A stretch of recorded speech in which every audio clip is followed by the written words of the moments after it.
งามไส้ไหมละมึงทีนี้รัฐบาลไทยว่ายังไงครับล่าสุดหนุ่มเขมรได้โพสต์คลิป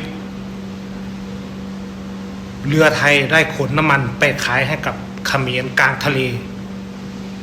และที่สำคัญไปกว่านั้นคือน้ำมันที่ขายให้เขมรฝั่งไทยขายถูกกว่าขายให้กับประชาชนไทยของเราอีกครับรัฐบาลไทยว่ายังไงครับไหนมึงบอกขายให้แค่สปป.ลาวไหนมึงบอกขายให้แค่พม่าไม่ได้ขายให้เขมรแล้วนี่คืออะไรครับรัฐบาลไทยว่ายังไงดูคลิปนี้กันครับเปรย์ไก่ลูกเปรย์